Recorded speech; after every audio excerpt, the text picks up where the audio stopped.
আসসালামু আলাইকুম বন্ধুরা, আজকে আমি আপনাদের সামনে নিয়ে এসেছি আমের বড়া নিয়ে। ম্যাঙ্গো বড়া। অনেক তো বড়া খেয়েছি, তালের বড়া খেয়েছি, কাঁঠালের বড়া খেয়েছি, আনারসের বড়া খেয়েছি। আজকে আমি ম্যাঙ্গো বড়া আপনাদেরকে খাওয়াবো। চলুন দেখে আসি রেসিপিটি। আমি একটা মিক্সিং বলে ময়দা নিয়ে নিলাম 1 কাপ, চালের গুঁড়ো নিয়ে নিলাম 1 কাপ, এর সঙ্গে পেঁয়াজ কুচি দিয়ে দিলাম। পেঁয়াজ কুচিটা দিলে একটু অন্যরকম স্বাদ আসে, বড়ার যে স্বাদ, পেঁয়াজির যে স্বাদ, সেরকম স্বাদটা আসে। কাঁচামরিচ কুচি দিয়ে দিলাম 2টো, এবং এখানে 2টা আম ব্লেন্ড করে দিয়ে দিয়েছি। আমরুপালি আমটা নিয়েছি আমি। ম্যাঙ্গো বড়াটাকে আরেকটু ক্রাঞ্চি করার জন্য, আরেকটু ডেলিশিয়াস করার জন্য এখানে আমি একটা মিশ্রণ নিয়ে নিয়েছি। এখানে টক দই আছে, হলুদ গুঁড়ো আছে, মরিচের গুঁড়ো আছে, জিরা গুঁড়ো আছে, সঙ্গে আছে মেয়োনিজ 1 চামচ, chilli sauce, tomato sauce, soya sauce 1 চামচ করে দিয়ে দিয়েছি। বাস এভাবে করেই কিন্তু এই ব্যাটারটা আমি তৈরি করে নিয়েছি। এখন এই ব্যাটারটা আমি এর মধ্যে ঢেলে দিব। এখন লবণ দিয়ে দিব 1 চামচ, স্বাদ মতো দিবেন লবণটা। সবগুলো মিশ্রণ ভালোভাবে মিক্স করে নিব। আর এই ম্যাঙ্গো বড়াটা কিন্তু খুবই টেস্টি লাগে, খুবই মজা লাগে খেতে। আর বিশেষ করে যখন আম থাকে না, তখন এই ম্যাঙ্গো বড়াগুলো খেতে আরও ভালো লাগে। তাই আম সবসময় চেষ্টা করবেন সংরক্ষণ করে রাখার। আম কিভাবে সংরক্ষণ করে রাখা যায় দীর্ঘদিন, এ বিষয়ে আমার একটা ভিডিও দেওয়া আছে, আপনারা সেই ভিডিওটা দেখে নিতে পারেন। আম যখন থাকে না তখন আম খেতে ভীষণ ইচ্ছে করে, কিন্তু আম পায় না।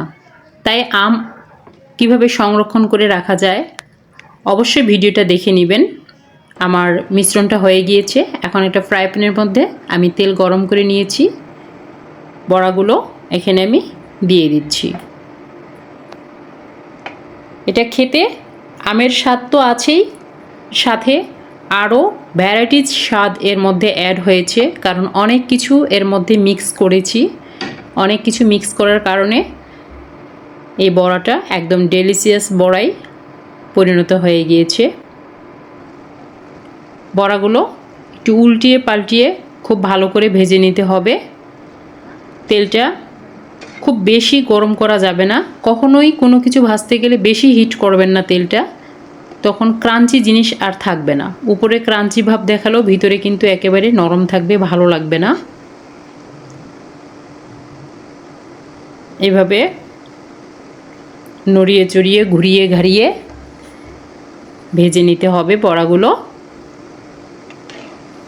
কাঁঠালের বড়াটাও খেতে মন্দ লাগে না, আনারসের বড়া খেতেও মন্দ লাগে না, ম্যাঙ্গো বড়া খেতেও কিন্তু মন্দ লাগে না। অনেক ভালো লাগে এই বড়া জিনিসগুলো। বিশেষ করে বৃষ্টির দিনে বড়া খেতে খুবই ভালো লাগে। বিকেলবেলা মুচমুচ করে বসে খেতে খুবই ভালো লাগে। সাথে যদি থাকে 1 কাপ দুধ চা, তাহলে জমে যাবে বিকেলটা। বাড়ির সবাই মিলে একসঙ্গে বিকেলে বসে আড্ডা হবে বারান্দায়। চানাচুর মুড়ি মাখা থাকবে, আর এরকম বড়া থাকবে, সাথে দুধ চা। ওয়াও, জমে যায়। আমার হয়ে গিয়েছে বড়াগুলো। দেখুন একবারে লাল লাল করে ভেজে নিয়েছি, সোনালি কালার করে। এখন সবগুলো বড়া আমি তুলে নিচ্ছি, কারণ বড়াগুলো তেলটা বেশি গরম হয়ে গিয়েছে, তাই বড়াগুলো এখন আবার বেশি ভাজা হয়ে যাবে একেবারে, তখন আর ভালো লাগবে না। এখন যে ভাজাটা হয়েছে একবারে পারফেক্ট হয়েছে। সবগুলো বড়া আমি ভেজে তুলে নিয়েছি, দেখতে পাচ্ছেন বন্ধুরা আমার। আপনারা অবশ্যই এটা বাসায় ট্রাই করে দেখিয়েন, তাহলে বুঝতে পারবেন কতটা টেস্টি এই বড়াটা। অনেক ভালো লাগে, আমার বাচ্চারা খেতে ভীষণ পছন্দ করে। আমি বানিয়ে পাশের বাড়ির ভাবিকে দিয়েছিলাম।